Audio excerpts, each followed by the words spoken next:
Welcome back दोस्तों, welcome back to another episode of my channel the United Frontier. तो ये video में बात करेंगे कल जो मैच था between Everton and Manchester United, जहां पे मैच था गुडिसन पार्क पे। और मैनचेस्टर यूनाइटेड अभी 13 दिन के बाद ये मैच खेलने के लिए आ रहे थे। जी हाँ, we got 13 days of rest, लेकिन मैच उतना भी अच्छा नहीं था अगर मैं यूनाइटेड फैंस की पर्सपेक्टिव से बात करूँ तो, क्योंकि the performance and the manner we play was not up to the mark, was not satisfactory at all. But in the end हम लोग मैच जीत गए and we secured a huge huge 3 point. तो मैच में जितनी भी सारी चीज़ें हैं, जितने भी सारे टॉकिंग पॉइंट्स हैं, सभी को लेके बात करेंगे ये वीडियो में। और उसी के साथ अभी प्रीमियर लीग के टेबल की जो हालत है उस पर भी थोड़ा बहुत बातें करेंगे eight the end of this video. So without wasting any more time, let's start the video. तो देखिए, मैच जैसे कि मैं कह रहा था कि ऐसा कुछ खास मैच नहीं था, स्पेशली अगर आप मैनचेस्टर यूनाइटेड के फैन हो और 13 दिन तक आप वेट कर रहे थे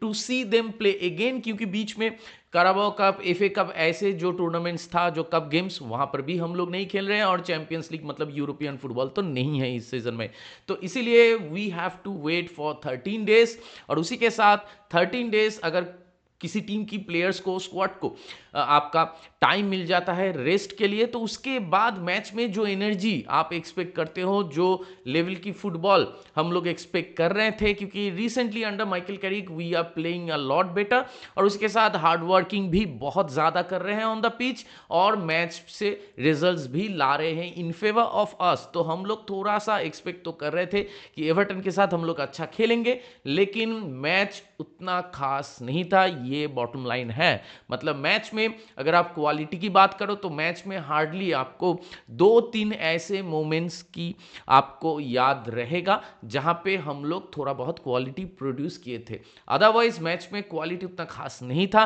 और स्पेशली कैसेमीरो, कोबी मेनू, ब्रूनो, इन तीनों का गेम कुछ खास नहीं था। हाँ, हालांकि सेकेंड हाफ में कोबी मेनू का गेम थोड़ा सा लेवल अप हुआ था, लेकिन कैसेमीरो और ब्रूनो के लिए ये दिन उतना खास नहीं था। और दूसरी तरफ प्लेयर्स की एनर्जी भी उतना खास नहीं था। 13 दिन रेस्ट मिलने के बाद जो एनर्जी फील्ड में दिखना चाहिए वो कहीं ना कहीं पे मिसिंग था। लेकिन at the end of the day, जैसे कि मैं कह रहा था कि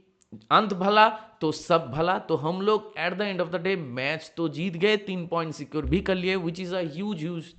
3 points in the context of this season. लेकिन मैच जब शुरू होता है तो हम लोग फिर से देखते हैं कि स्टार्टिंग 11 में बेंजामिन शेस्को नहीं है। हालांकि वेस्ट हैम के साथ जो मैच हम लोग इससे पहले ड्रॉ करते हुए आ रहे थे, मतलब माइकल कैरिक के अंडर अभी तक 6 गेम्स हम लोग खेले हैं, उसमें से 5 हम लोग जीत चुके हैं और एक ही मैच ड्रॉ हुआ है। और उसी के साथ 3 clean sheets including yesterday's match हम लोग को अभी तक देखने को मिला है। और Manchester United currently are the most in form team in English Premier League, क्योंकि क्रिसमस के टाइम से हम लोग ही एक ऐसे लौते टीम है जो सबसे ज्यादा पॉइंट्स एक्यूमुलेट किए हैं, even more than Arsenal and Manchester city and Aston villa. तो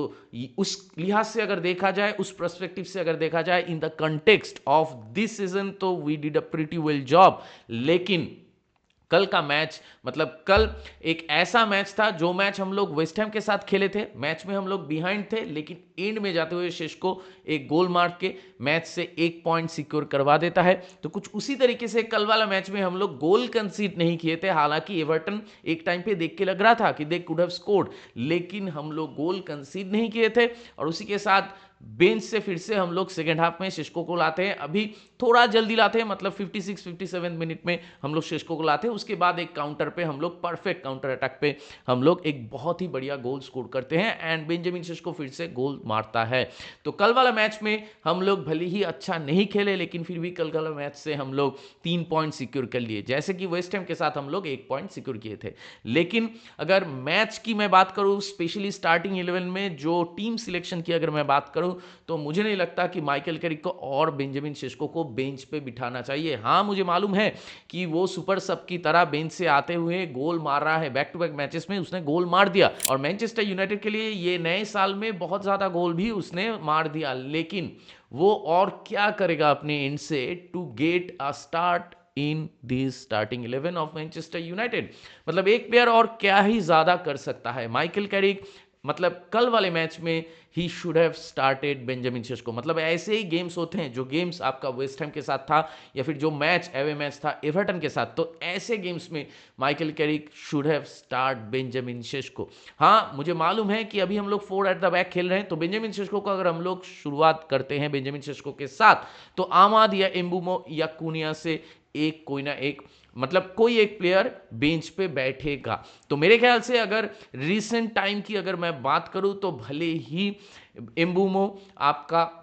गोल मार रहा है, बीच बीच में एसिस्ट भी दे रहा है, लेकिन अगर ओवरऑल मैं बात करूं तो पिछले कुछ मैचेस में एम्बुमो का परफॉर्मेंस उतना खास नहीं है। तो it will be a very good break for him अगर उसको आप बेंच पे रखते हो और एक मैच बेंजामिन शेस्को के साथ आप शुरू करते हो और उसके साथ कुनिया, आमाद एंड ब्रूनो फील्ड पे रहेगा, तो आप क्या कर सकते हो, सेकेंड हाफ में 60-70 मिनट में आप ब्रायन एम्बुमो को बेंच से ला सकते हो। तो फॉर अ चेंज उसको भी थोड़ा सा रेस्ट मिलेगा, क्योंकि वो भी हर कोई मैच स्टार्ट कर रहा है। तो इसलिए हो सकता है कभी कभार आपका एक जो आप खेलते हुए आ रहे थे, जो फॉर्म आपका था, वो थोड़ा सा डीप हो ही सकता है। तो उस वक्त अगर आपको एक थोड़ा सा ब्रेक मिल जाए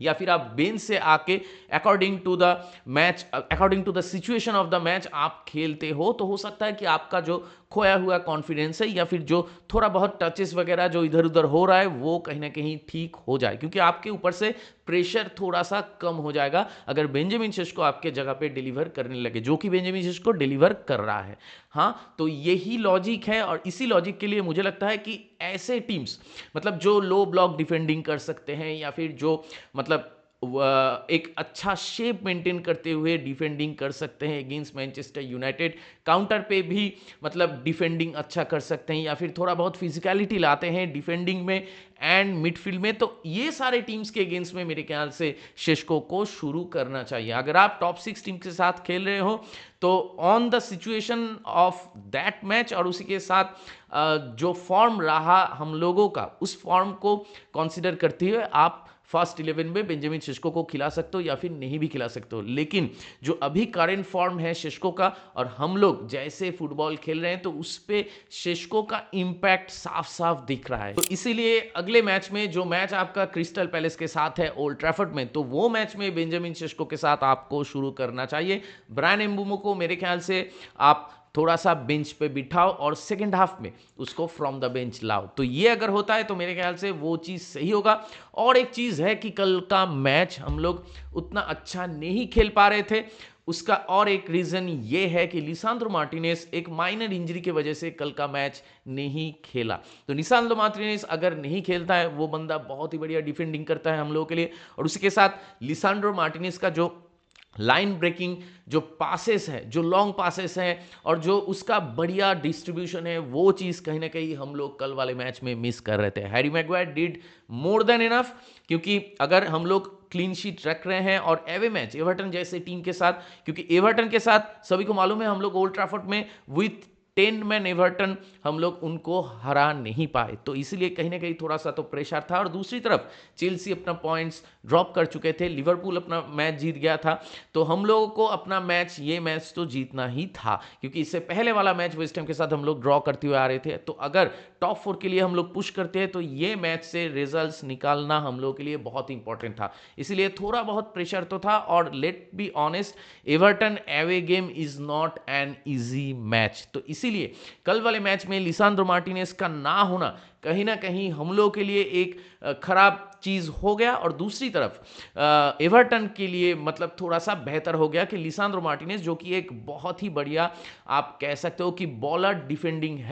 डिफेंडर है, तो वो हम लोग के टीम में नहीं था। और उसी के साथ एट द सेम पॉइंट, अगर एवर्टन जैसे एक टीम के अगेंस्ट में एवे गेम में आप एक 1-0 विक्ट्री ग्राइंड करके लाते हो and you kept clean sheet, तो उसके लिए आपको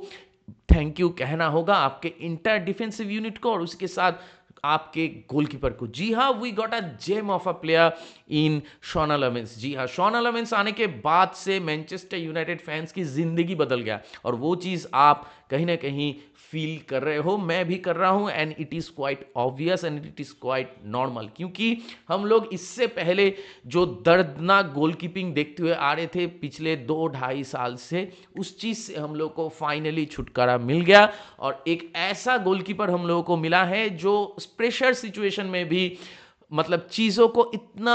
सिंपल रखता है और उसी के साथ जो बेसिक चीज़ें हैं वो बहुत बढ़िया तरीके से करता है विदाउट एनी नॉइज, और उसी के साथ हमेशा काम एंड कंपोज रहता है। ये चीज़ सबसे बड़ा आप कह सकते हो पॉजिटिव है अबाउट शॉन लेमेंस, और वो चीज़ कल वाले मैच में फिर से उसने करके दिखाया है। और ये चीज़ आप देख सकते हो कि जब से वो आया है अपना डेब्यू मैच सनडरलैंड के साथ, उसके बाद से बहुत सारे मैचेस में आपको ऐसे उसको परफॉर्मेंसेस देखने को मिलेगा, लेकिन लोग उतना बातें मेरे ख्याल से अभी नहीं कर रहा है उसको लेके। मतलब Benjamin Sesko, I can understand Benjamin Sesko को लेके लोग बातें करेंगे क्योंकि बंदा गोल मारा है और उस गोल के लिए ही हम लोग कल मैच जीते हैं, लेकिन उससे भी अगर आप बिगर पिक्चर देखो तो कल वाला मैच जीतने के लिए जो मेन रीजन है वो है हम लोग का goalkeeper Senne Lammens. Senne Lammens जैसा गोल कीपिंग कर रहे थे मतलब कल वाले मैच में, एक तो दूर से आप लोगों को अगर याद है एक बहुत ही बढ़िया शॉट लिया था, एवर्टन का कोई प्लेयर था मेरे ख्याल से लेफ्ट बैक या फुल बैक था,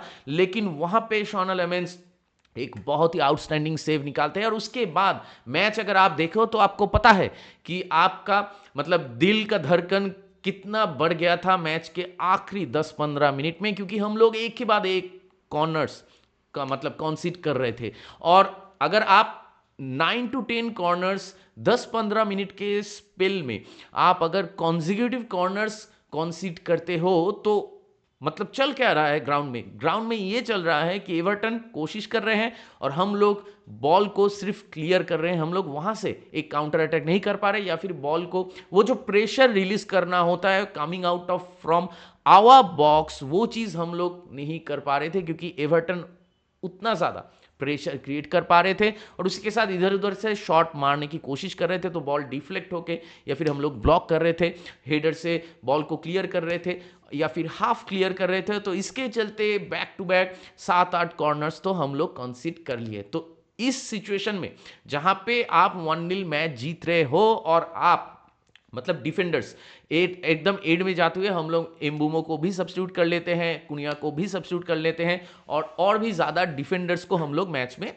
इंट्रोड्यूस करते हैं। बेंच से हम लोग मजरूई को लाते हैं, एडेन हेवन को भी लाते हैं। तो जब मैच में आप मतलब ओपोनेंट को ये चीज साफ साफ बोल देते हो कि अभी हम लोग ये 1-0 लीड को ही प्रोटेक्ट करेंगे, तो ऑब्वियस सी बात है कि ओपोनेंट उस वक्त और भी ज्यादा चढ़ के खेलेंगे और एवर्टन जीतने की मतलब बहुत ज्यादा कोशिश कर रहा था कल वाला match. And I have to say कि वी आर लकी कि हम लोग शॉन लेमेंस से कल वो परफॉर्मेंस हम लोग को देखने को मिला, नहीं तो कल वाला मैच किसी भी हालत में हम लोग 1-0 विक्ट्री ग्राइंड नहीं कर पाते। तो इसीलिए ये जो कॉर्नर जो चल रहा था, जो सागा चल रहा था, जो भसर मच रहा था बीच में, रेफरी बार बार आके मतलब गेम को पॉज कर रहा था और प्लेयर्स को बोल रहा था, वहां पे मैनचेस्टर यूनाइटेड मतलब हैरी मैगवायर था, लेनी यूरो था, एवर्टन के भी बहुत सारे डिफेंडर्स थे, तो उनको भी बहुत बार वार्निंग वगैरह मिल रहा था, कार्ड भी दिया रेफरी ने। तो उस वक्त क्या चल रहा था अभी जो इस सीजन में हम लोग बहुत बार देख चुके हैं कि eight the time of set pieces goalkeeper को लोग ब्लॉक करते हैं ताकि गोलकीपर मतलब जंप नहीं कर पाए या फिर बॉक्स से अपना जो बाहर आके गोलकीपर जो बॉल को क्लेम करते हैं या फिर क्लियर करते हैं वो चीज ना कर पाए, तो इसलिए गोलकीपर के ऊपर बहुत ज्यादा प्रेशर क्रिएट किया जाता है। और वो चीज कल एवर्टन के प्लेयर्स हर बार कर रहे थे, हर एक कॉर्नर पे कर रहे थे, लेकिन I am still quite surprised कि कितना कूल एंड कामली हर एक बॉल को उसने मतलब शॉन लेमेंस ने क्लेम कर लिया, या फिर अगर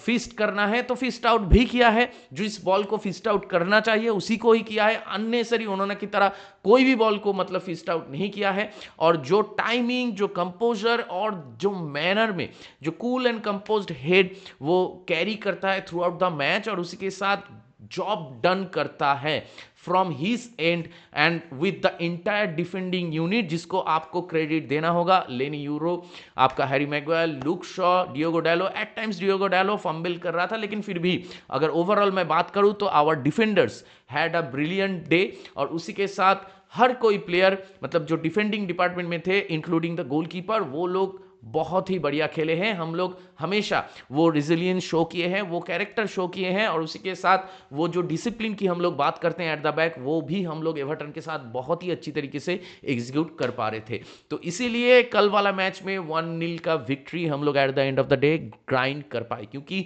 मिडफील्ड में जैसे कि मैं कह रहा था, Casemiro had an average day, Bruno had an average day, और सेकेंड हाफ में आप कह सकते हो मतलब कोबी मेनू का गेम थोड़ा सा लेवल अप हुआ था, लेकिन एवर्टन पहले हाफ में मतलब पहला 24 मिनट हम लोग बहुत ही बढ़िया खेल रहे थे। We are trying to create few chances, एक हाफ चांस क्रिएट भी किया था हम लोगों ने, और उसके साथ वी कीप द बॉल। तो एवर्टन के पास बॉल ही नहीं था। तो पहला 25 मिनट मैच में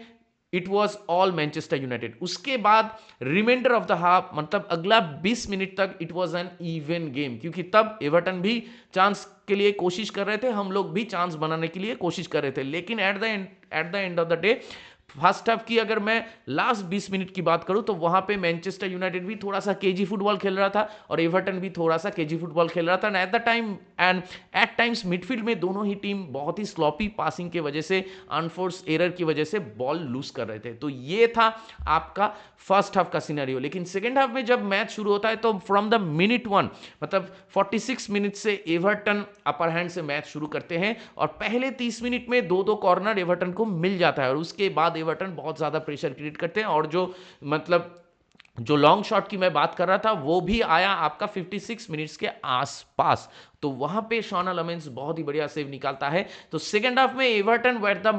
much better team than Manchester United. हम लोग थे ही नहीं। और वेस्ट हैम के साथ भी सेकंड हाफ में ऐसा ही कुछ हुआ था कि सेकंड हाफ में मैच शुरू होता है और उसके कुछ देर बाद ही वेस्ट हैम गोल मार देता है। तो कल भी वो एक टाइम पीरियड आया था जब हम लोग को लग रहा था कि हम लोग गोल कंसीड कर लेंगे, लेकिन thanks to our defenders and the goalkeeper हम लोग गोल कंसीड नहीं किए। वो रेजिलियंस दिखाए, वो शेप हम लोग मेंटेन किए और उसी के साथ जब भी प्रेशर आ रहा था उस प्रेशर को हम लोग बहुत ही अच्छी तरीके से हैंडल कर रहे थे, एब्जॉर्व कर रहे थे। और ये चीज आपको तारीफ करना ही होगा, जितना भी तारीफ करो उतना कम है, क्योंकि ऐसे विक्ट्रीज जो स्क्रैपी 1-0 विन या फिर जो ऐसे विक्ट्रीज हम लोग को बीच बीच में कोई भी टीम को, अगर ईपीएल में कोई टीम खेल रहा है तो उसको ऐसे दिन उनका आएगा कि जहां पे आप अच्छा नहीं खेलोगे लेकिन फिर भी अगर आप 3 पॉइंट्स ग्राइंड कर पाते हो तो उससे बढ़िया बात और कोई हो ही नहीं सकता। तो इसीलिए eight the end of the day मैं वही चीज कह रहा हूं कि अगर अंत भला तो सब भला। वो कल वाले मैच में फिर से हम लोगों को देखने को मिला कि बेंजामिन शेस्को बेंच से आए, उसके बाद एक प्रॉपर आप देखो कि जो काउंटर अटैक में हम लोगों ने गोल स्कोर किया है वो काउंटर अटैक पे तीनों प्लेयर इन्वॉल्व था। मतलब पहले हैरी मैग्वायर वो हेडर जीता, उसके बाद आपका कुनिया ने वो ब्रिलियंट सा डिलीवरी डाला और जहां पे एम्बुमो ने भी बहुत ही बढ़िया, एम्बुमो पेसी है तो एम्बुमो ने उस बॉल को कंट्रोल किया और उस वक्त बाय दैट टाइम शेस्को भी बहुत ही पेस जनरेट करते हुए एवर्टन की डिफेंडर्स को बीट करते हुए अपना पोजीशन में आ गया था और वहां पे एक बहुत ही बढ़िया फिनिश, एक बहुत ही बढ़िया असिस्ट, मतलब through ball to Benjamin Sesko from Mbeumo और उसके बाद शेस्को का वो बढ़िया सा फिनिश, मतलब 1 chance 1 goal and it was a fantastic little bit of playing from Manchester United. मतलब आप देख सकते हो कि मैच में अगर थोड़ा सा क्वालिटी हम लोग शो करते हैं तभी जाके हम लोग को ब्रेक थ्रू मिल जाता है। तो इंटायर मैच में ऐसे quality moments from Manchester United बहुत ही कम था और इसी चीज का मैं बात कर रहा था कि अगर क्वालिटी कम हो रहा है या फिर आपको लग रहा है कि एक सैचुरेशन मोमेंट आ रहा है, मतलब प्लेयर्स कुछ अलग नहीं कर पा रहे हैं या फिर एट टाइम्स हम लोग बॉल पे स्लो हो रहे हैं या फिर जहां पे थोड़ा सा रिस्क लेना पड़ता है या फिर कोई प्लेयर अगर रन बना रहा है तो उसको अर्ली पिक करना पड़ता है, तो वो सारी चीजें हम लोग ये मैच में बिल्कुल ही नहीं किए थे और उसका एक रीजन भी है कि लिसांड्रो मार्टिनेज नहीं था। लेकिन ऐसा ही न्यूज़ आ रहे हैं कि अभी ट्रेनिंग में फिर से वापस आ जाएंगे लिसांड्रो मार्टिनेज और उसके बाद ओल्ड ट्रैफर्ड में जो मैच है कमिंग गेम वीकेंड में आपका क्रिस्टल पैलेस के साथ, तो वहां पे लिसांड्रो मार्टिनेज खेलेगा। तो वो अगर खेलता है तो प्लेइंग फ्रॉम द बैक और उसके साथ अर्ली रन्स पिक करना, वो सारा चीज मेरे ख्याल से फिक्स हो जाएगा। लेकिन I would love to see Benjamin Sesko to start a game under Michael Carrick और वो चीज होना चाहिए क्योंकि I think he certainly earned the starting position for this team at Manchester United। आप 85 मिलियन पाउंड्स देके उसको लाए हो, एक सुपर सब की तरह आप उसको यूज नहीं कर सकते हमेशा। हाँ, वो अगर अपना वर्थ शो किया है जो कि उसने करके दिखा है तो अभी उसको वो टाइम देना चाहिए, उसको वो गेम टाइम मिलना चाहिए, क्योंकि उससे ही उसका कॉन्फिडेंस और भी बढ़ेगा और उसी के साथ उसका फॉर्म अच्छा है तो यू नेवर नो कि वो ओपोनेंट को पहले ही मैच से बाहर कर सकता है बाय प्रोड्यूसिंग सम गोल्स। तो इसीलिए बेंजामिन शेस्को का inclusion in the first 11 is मतलब बहुत बहुत इंपॉर्टेंट। और उसी के साथ प्लेयर्स को अगर रेस्ट मिलता है तो हो सकता है इसका और एक फ्लिप साइड में एक रीजन है कि प्लेयर्स को ज्यादा ही ब्रेक मिल गया, तो इसीलिए जो फ्लो, जो लय में हम लोग खेल रहे थे, जो मोमेंटम में हम लोग के साथ था, वो मोमेंटम कहीं ना कहीं मेरे ख्याल से थोड़ा सा ब्रेक हो गया। लेकिन अभी मतलब कुछ ही दिन के बाद ही फिर से मैच है वीकेंड में, तो वहां पे मेरे ख्याल से we could expect a better performance from Manchester United, क्योंकि एक तो बात है कि एवे फैंस के सामने कल प्रेशर तो आ रहा था, लेकिन ओल्ड ट्रैफोर्ड में अगर आप खेलते हो, वो भी क्रिस्टल पैलेस जैसे एक टीम के साथ, तो वहां पे मेरे ख्याल से आपको वो होम सपोर्ट मिलेगा और वो एनवायरनमेंट आपको हेल्प करेगा टू परफॉर्म और to execute all the plans which you are suppose to.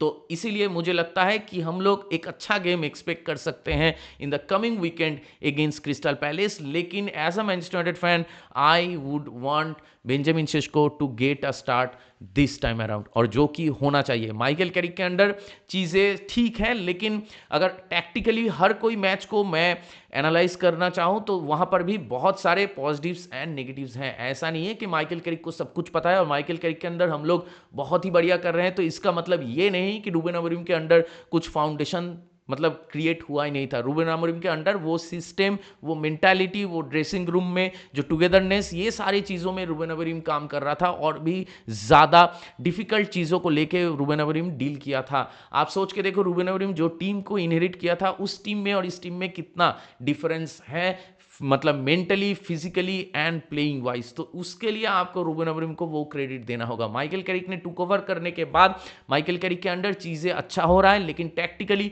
मेरे ख्याल से माइकल कैरिक को भी हर मैच के बाद कुछ ना कुछ लर्निंग्स उसको भी मिलेगा और उस चीज़ को लर्न करने के बाद उस चीज़ को फील्ड में जाके आपको अगले मैच में एग्जीक्यूट करना होगा थ्रू योर प्लेयर्स। तो इसीलिए टैक्टिकली माइकल कैरिक और भी मतलब उसको सीख मिलेगा going forward, and I hope कि वो जो डिसीजंस सही है at that particular point of a time in a match, उस चीज को एग्जीक्यूट करने की कोशिश करना होगा। तो गोइंग फॉरवर्ड माइकल कैरिक से वो ही मेरा ख्वाहिश है और कुछ नहीं, क्योंकि माइकल कैरिक के अंडर जैसे कि सब लोगों को मालूम है 6 गेम हम लोग खेले, उसमें से सिर्फ एक ही ड्रॉ हुआ है, अभी तक हम लोग अनबीटन हैं। और अगर मैं अनबीटन रन की बात करूं तो मेरे ख्याल से लास्ट 10-11 मैचेस हम लोग अनबीटन हैं, which is a huge thing for a team like Manchester United, क्योंकि लास्ट सीजन में हम लोग टेबल में 15th में थे और अभी ये जीत के बाद हम लोग फिर से लिवरपूल एंड चेल्सी के साथ जो 3 पॉइंट का गैप है वो मेंटेन करते हुए हम लोग टेबल में नंबर 4 में आ चुके हैं और गोल डिफरेंस जो है वो भी हम लोग का +11 हो चुका है जीडी, तो जो कि बहुत ही एक बढ़िया बात है। और अभी एस्टन विला के साथ हम लोग का पॉइंट गैप सिर्फ 3 ही है, तो अगर एस्टन विला को हम लोग बीट करते हैं, क्योंकि 2 मैच के बाद एस्टन विला के साथ ही मैच है हम लोग का, और एस्टन विला अगर बीच में पॉइंट्स ड्रॉप करते हैं, क्योंकि ये वीकेंड में भी एस्टन विला पॉइंट्स ड्रॉप किया था, तो चेल्सी ने भी पॉइंट्स ड्रॉप किया, एस्टन विला ने भी पॉइंट ड्रॉप किया और हम लोगों ने उस चीज पे कैपिटलाइज कर लिए, जो कि बहुत ही रेयर है। लेकिन at the end of the day I as a Manchester United fan I am very very happy and delightful कि ये जो प्रेशर एस्टन विला के ऊपर हम लोग दे रहे हैं वो बहुत ही बढ़िया है। और अभी अगर एस्टन विला आगे जाते हुए अगले 2 गेम वीक्स में 1 पॉइंट भी ड्रॉप कर लेता है तो हम लोग आगे जा सकते हैं, और उसके बाद एस्टन विला के साथ हम लोग खेलेंगे ओल्ड ट्रैफर्ड में, तो वो भी बहुत ही एक बढ़िया मैच होगा। तो अगर हम लोग चैंपियंस लीग प्लेस के लिए फिनिश करते हैं eight the end of the season, top 4 या टॉप 5 में हम लोग फिनिश करते हैं, तो it will be a very very good season for us, क्योंकि रूबेन अमोरिम को सैक करने के बाद we as a Manchester United fan we didn't have that confidence on this team or the manager which will take care in this time period, और हम लोग के पास वो कॉन्फिडेंस नहीं था और हम लोग सोच रहे थे कि अभी ये सीजन भी राइट ऑफ हो गया, तो इनियस के ऊपर और भी ज्यादा हम लोगों को गुस्सा आ रहा था, क्योंकि back to back seasons you can not write it off. लेकिन आई एम ग्लैड कि हम लोग प्लेयर्स ऐसे रिस्पॉन्स कर रहे हैं माइकल कैरिक के अंडर, और जो एक मतलब फाइट हम लोग शुरू किए थे under Ruben Amorim in this season from the day 1 against Arsenal, उसी चीज को हम लोग कहीं ना कहीं कंटिन्यू कर रहे हैं और उस चीज़ को हम लोग और भी आगे नेक्स्ट लेवल में लेके जा रहे हैं, which is a very very good thing for Manchester United. और अगर लास्ट 5 मैच की बात करें तब भी Manchester United are the most in form team in English Premier League, क्योंकि लास्ट 5 गेम में अभी हम लोग 4 जीत चुके हैं और 1 ड्रॉ। ऐसे रिकॉर्ड और कोई दूसरे टीम का नहीं है। तो इसीलिए मैनचेस्टर सिटी को अगर मैं हटा भी दूं सीन से, तो एस्टन विला के ऊपर हम लोग जो प्रेशर क्रिएट करना चाहिए वो प्रेशर, नेसेसरी प्रेशर हम लोग क्रिएट कर रहे हैं। और लिवरपूल एंड चेल्सी के ऊपर भी वो प्रेशर आएगा, तो लिवरपूल और चेल्सी के फैंस भी मैनचेस्टर यूनाइटेड के लेके थोड़ा सा वरीड तो रहेंगे, क्योंकि वो लोग अगर पॉइंट्स ड्रॉप करते हैं तो उनके ऊपर प्रेशर और भी ज्यादा बढ़ जाएगा। कल वाले मैच के जितने भी सारे पॉइंट्स थे वो लेके मैं तो ऑलरेडी बात एक कर चुका, तो अभी यही देखने वाली बात होगी कि अभी क्रिस्टल पैलेस के साथ हम लोग क्या जीत सकते हैं या नहीं, और बेंजामिन सेस्को के साथ माइकल कैरिक शुरू करता है कि नहीं। तो कल के मैच को लेकर आप लोगों का क्या मानना है, आप लोगों का क्या राय है, please do let me know. That being said, इस वीडियो को चलिए यहीं पे रैप अप करते हैं। अगर आप मेरे चैनल में नए हो तो इस चैनल को जरूर सब्सक्राइब कीजिए, इस वीडियो को लाइक कीजिए और शेयर कीजिए अपने दोस्तों के बीच, अपने जान पहचान वालों के बीच, मैनचेस्टर यूनाइटेड फैंस के बीच जिनको ऐसे वीडियोस देखना पसंद है। तो बहुत जल्दी मिलेंगे अगले वाले वीडियो में, तब तक ख्याल रखिए अपना, take care, good bye, glory glory Manchester United and keep the red flag high.